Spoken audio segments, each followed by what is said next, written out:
Happy new year to all. நான் new இயர்க்காக சிம்பிளாக ஒரு டின்னர் ரெசிபி பண்ணியிருந்தேன். அதை உங்கள் கூட நான் ஷேர் பண்ணிக்கிறேன்.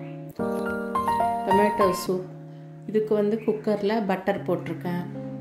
அது கூடவே பே லீஃப் ஒன்று போட்டாச்சு. ஒரே ஒரு பூண்டு பல் மட்டும் போட்டிருக்கேன். ஒரு வெங்காயம், பெரிய வெங்காயம் ஒன்று,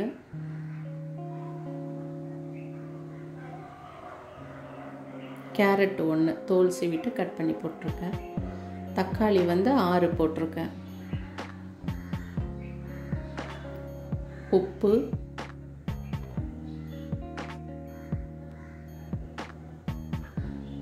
மிளகு 2-3 போட்டிருக்கேன். சுகர், ஒயிட் சுகர் போட்டு நல்லா வதக்கிட்டு, ரொம்ப வதக்கணும்னு அவசியம் இல்லை, ஓரளவுக்கு வதக்கி விட்டுட்டு முழுகிற அளவு தண்ணி விட்டு கொதிச்சோன்னா 2 விசில் விட்டு எடுத்துக்கலாம். விசில் சத்தம் அடங்கணுன்னா அதை எடுத்துட்டு தண்ணியை லைட்டாக வடித்து விட்டுட்டு தக்காளி எல்லாத்தையும் மிக்சியில் போட்டு நல்லா அரைச்சி வடிகட்டிக்கலாம். வேணுங்கிற அளவு தண்ணியை நம்ம மிக்ஸ் பண்ணிக்கலாம். அது கூட கொஞ்சம் உப்பு, கொஞ்சம் சுகர், கொஞ்சமாக மிளகுத்தூள் நல்லா கொதிக்க விட்டுறலாம். இது கொதித்து வர்றப்ப மேலே ஒயிட் கலரில் கொஞ்சம் வர மாதிரி இருக்கும். அதை மட்டும் முடிஞ்ச வரைக்கும் ரிமூவ் பண்ணிடலாம். அப்போ தான் அந்த டேஸ்ட் நல்லாயிருக்கும். எல்லாம் கொதிச்சிருச்சு, பச்சை வாசனை எல்லாம் போயிடுச்சு. கொஞ்சமாக கெச்சப், க்ரீம் கொஞ்சமாக, அவங்கவுங்களுக்கு ஏற்ற மாதிரி இது. ஆனால் இது நல்லா வந்திருந்தது. நல்லா கொதிக்க விட்டு நம்ம வச்சுட்டு சைடில் வெள்ளை ப்ரெட்டை ஃப்ளேம் ஆஃப் பண்ணிடலாம். வெள்ளை ப்ரெட்டை எண்ணெயில் பொரித்து எடுத்து வச்சுக்கலாம். சர்வ் பண்ணுறப்ப அந்த ப்ரெட்டை அது கூட போட்டுக்கலாம். நெக்ஸ்ட்டு பேபிகார்ன் ஃப்ரை பண்ணியிருந்தேன். பேபிகார்ன் எல்லாத்தையும் நீட்டமாக மெல்லிஸாக கட் பண்ணியிருந்தேன். அது கூடவே 2 ஸ்பூன் சோள மாவு, 2 ஸ்பூன் மைதா, 1 ஸ்பூன் அரிசி மாவு, இஞ்சி பூண்டு எல்லாத்தையுமே நல்லா பேஸ்ட் பண்ணிவிட்டு அதில் போட்டுக்கலாம். மிளகாத்தூள், காரம் அவங்கவுங்களுக்கு ஏற்ற மாதிரி, மஞ்சத்தூள், உப்பு, தண்ணி தெளித்து நல்லா பெசரி வச்சுக்கலாம். அதை தண்ணி தெளித்து பெசரி ஒரு 10 நிமிஷம் ஊற வச்சிடலாம். நான் தனித்தனியாக அப்படியே பிரித்து வச்சுருந்தேன். அது கூடயே லெமன் கொஞ்சம் புழிஞ்சிக்கலாம். தனித்தனியாக பிரித்து வச்சுருந்துட்டு ஒரு 10 நிமிஷம் கழித்து எண்ணெயில் பொரிக்கிறப்ப ஈஸியாக இருக்கும். எண்ணெய் சூடானோன்னு நம்ம போட்டு பொரிச்சிக்கலாம். போட்டோடனே பரட்டி விடாமல் கொஞ்சம் டைம் கொடுத்து ஜென்டலாக பரட்டி விட்டு கோல்டன் ப்ரௌன் வந்தோடனே எடுத்துடலாம். சோலை மசாலா. குக்கரில் ஆயில் விட்டுருக்கேன். ஜீரகம், ஒரு 4 பெரிய வெங்காயத்தை பொடியாக கட் பண்ணியிருக்கேன். அது கூடவே போட்டு நல்லா வதக்கிக்கலாம். ஒரே ஒரு பச்சை மிளகாய் அதையும் கீறி போட்டிருக்கேன். நல்லா வதங்கி வர்றதுக்கு உப்பு போட்டுக்கலாம், கல் உப்பு. நல்லா வதக்கிக்கலாம். இஞ்சி பூண்டு நல்லா இடித்து போட்டாச்சு. இடித்து போட்டால் தான் டேஸ்ட்டாக இருக்கும். அதுக்கு கிரேட் பண்ணியும் போட்டுக்கலாம், இடித்து போட்டால் ரொம்ப டேஸ்ட்டாக இருக்கும். 3 தக்காளியை பியூரியாக ரெடி பண்ணி அதில் ஊற்றியிருக்கேன். ஃப்ரெஷ் பியூரி அது.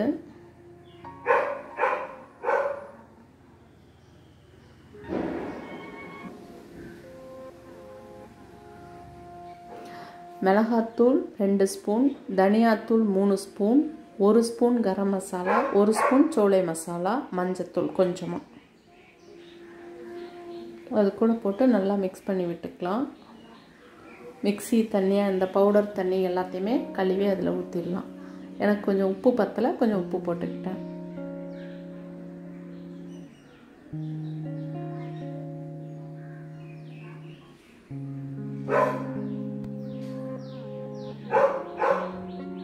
நல்லா மிக்ஸ் பண்ணி விட்டுறலாம். மீடியம் ஃப்ளேமில் வச்சு நல்லா மிக்ஸ் பண்ணிக்கலாம். இந்த பொடி கழுவுன தண்ணி, அந்த தக்காளி அரைச்சது, அதெல்லாம் மிக்ஸி எல்லாத்தையும் கழுவி அதில் விட்டுறலாம். கொஞ்சமாக சுகர்.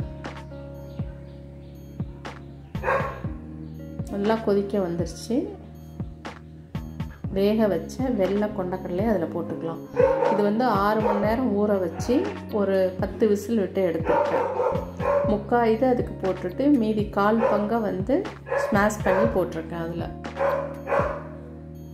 பச்சை வாசனையெல்லாம் போயிடுச்சு. கொத்தமல்லி பொடியாக கட் பண்ணி இதில் போட்டிருக்கேன். பச்சை மிளகாய் ஒன்று உடச்சி போட்டிருக்கேன். பட்டர் ரெடி ஆயிடுச்சு. இதுவும் பட்டூரி ரெசிபிக்கு வந்து நான் மைதா ஃபுல்லும் எடுக்காமல் 2 கரண்டி கோதுமை மாவு, 2 கரண்டி மைதா,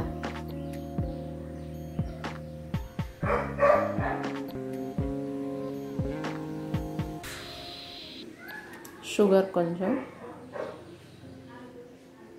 உப்பு,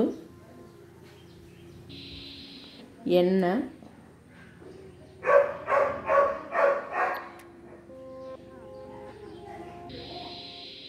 எண்ணெய் கொஞ்சமாக விட்டுட்டு தண்ணி விட்டு பூரிக்கு ஏற்ற மாதிரி கெட்டியாக பிசைஞ்சு வச்சுக்கிட்டோம். அந்த பூரி மாவும் ஒரு 10 நிமிஷம் ஊற விட்டால் ரொம்ப நல்லாயிருக்கும். இல்லைனா நான் 10 நிமிஷம் ஊற வச்சுட்டு தான் பூரியாக போட்டுக்கிட்டேன்.